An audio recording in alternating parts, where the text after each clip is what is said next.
Tricia said, would love your insight on marketing my big ticket item.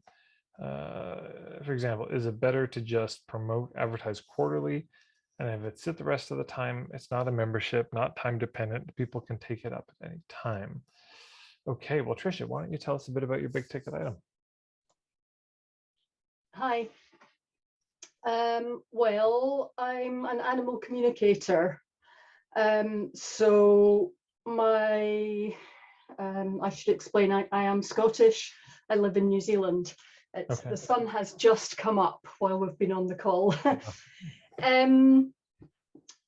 So my bread and butter sessions are just individual animal communication sessions. I specialize in horses. And I do have an online animal communication course that people can do, which is pretty low cost. And I've just recently introduced this, big ticket one-to-one animal communication learning program. So basically they would have me for 8 weeks with a weekly call and email support and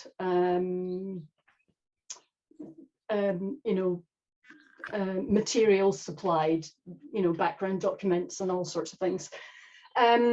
So it's not a membership, it's not something that people have to sign up to on a certain date or anything like that. People could jump in at any time. The only limit would be for me, deciding how many I can have on the go at any one time. So I've literally just mentioned this twice, once to my email list and once in my group. And I'm trying to think about what the marketing should be going forward. Is it better just to talk it up 2 or 3 times a year, or what?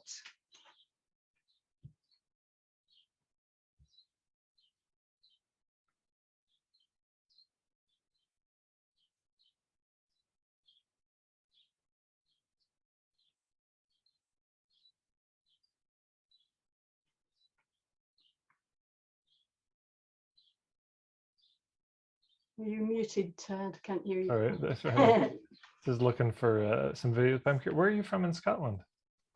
Near Edinburgh. Okay, where? East Lothian. Okay. Yeah.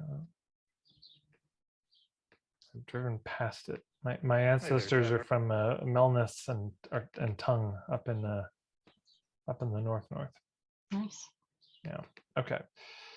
So there's there's a bunch of videos here, my playlist around launching, which may be useful. Because whether we do it once a year or we do it regularly, got to get our stuff out there. So I just posted a playlist on launching. So there are a few options. Well, one is I wouldn't do it more than quarterly. I certainly wouldn't do it more than quarterly. Right. But let's say one option is quarterly, you do a bit of a launch for it. Option 2, I can imagine doing it annually. You just do a big push once a year and you kind of fill up your calendar with folks. Right. And you say, I've got X number of spaces every month. And there's a fairly aggressive, it's like the college radio stations doing their pledge drive. You've got a week where you're just really getting out there with it, but then it's quiet the rest of the year. Right. And once a year, people are so people can be so forgiving, when if they'll let us do it once a year. And then the other approach is we don't ever really launch it, but we have conversations with our existing clients. We have systems that are more based on, I'm already working with people. Okay, it seems like maybe this might be a fit for this person. So then we start to have that kind of conversation with them about. Right. So it's more of a sales thing than a marketing thing. We just sit, and so either way, it requires a system. So this is the most important thing I just want to underline for everybody. You got something you want to sell. It's really important to have a system for selling it. So for example, if you do I've got my 30-day programs. I've got a spreadsheet with just all the steps that need to be done. And some of them are logistical, some of them are promotional. But I've got to update the pages for each of the weeks. And I need to update the follow-up emails because things may have changed in the last year. I'm going to need to put it on Facebook, on Instagram. I'm going to need to send an email or two to my list. In fact, so there's all these things that have to be done, but that should be a list that you have somewhere. The reason that so many people get to 3 weeks before their event, oh, I don't have enough people, so I'm going to have to cancel, is because they don't have a system. Overwhelmingly, that's the case. So it's really critical. Have a system, whatever it is. And then, you just keep improving that system over time. Based on, did it work? Did it feel good to do that? Did that burn me out? Did it burn out my list? Okay, let me change it. And we keep coming up with that. Yes, in terms of resources, there is something I did with a colleague of mine, Bradley Morris, which is free, by the way, in the membership. Oh, where the hell is it on my website? That's a good question. Maybe it's in the bundles, but it's called Pre-Sales Magic, and it's not there. What is this? Let's see if I can find it. Yeah, Pre-Sales Magic, The Art of the Slow Launch. And wow. Okay, I may just be able to find this on the Internet Pre-Sales.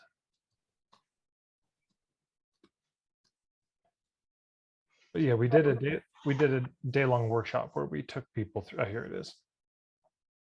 Where we took people through this whole process in 5 hours. So it's the kind of thing you can get the recording, press play, and just follow through as if you're there live, and it'll work out. So let me just put this in the chat.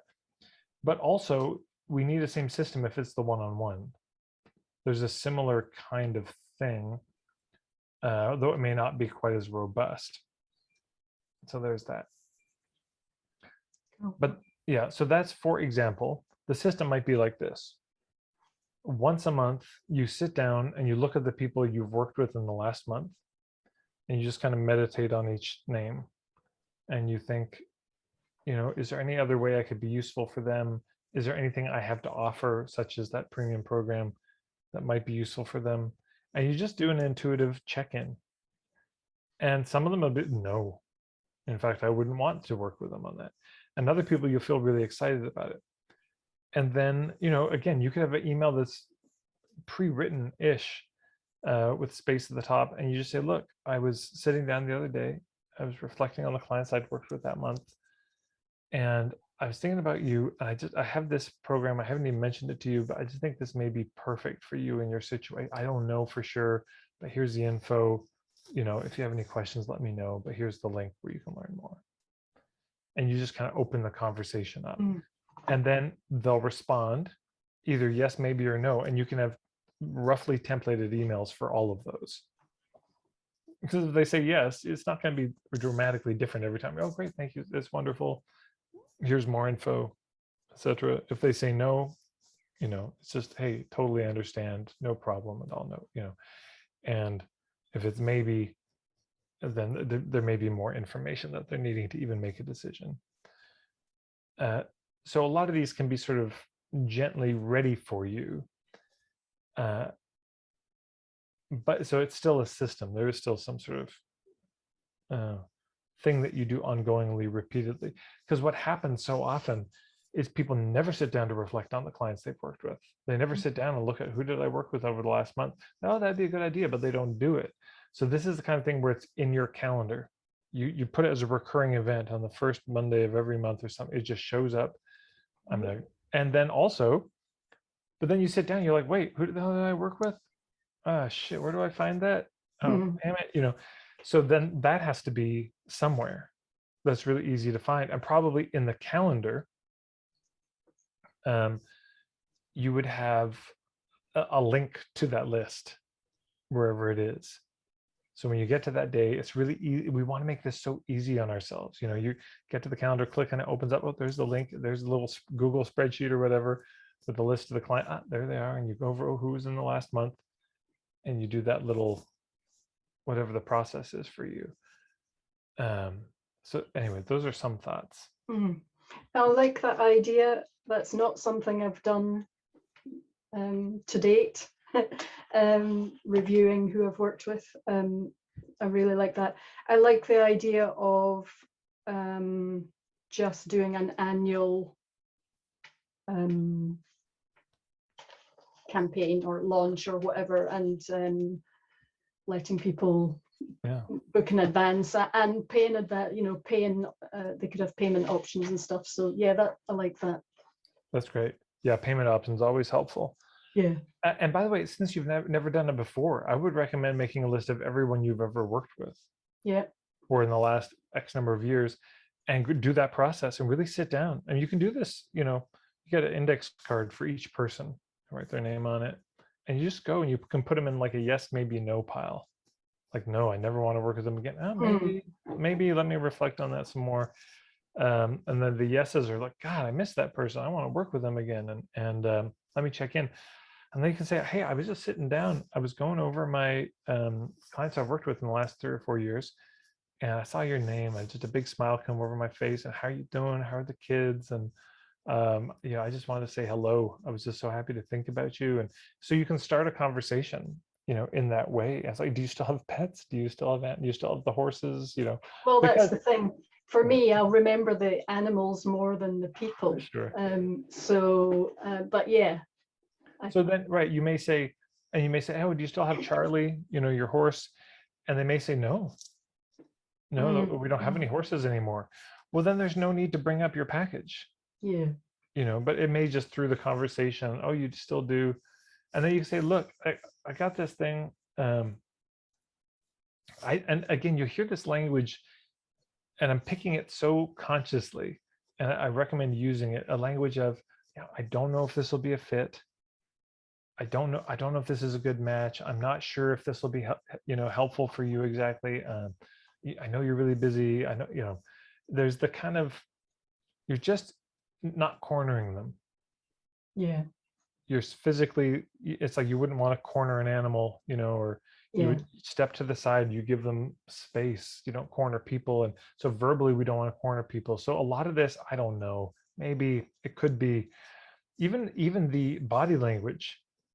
If I was sharing something with somebody, here's the language that could seem like it's empowered and powerful, but it's terrible.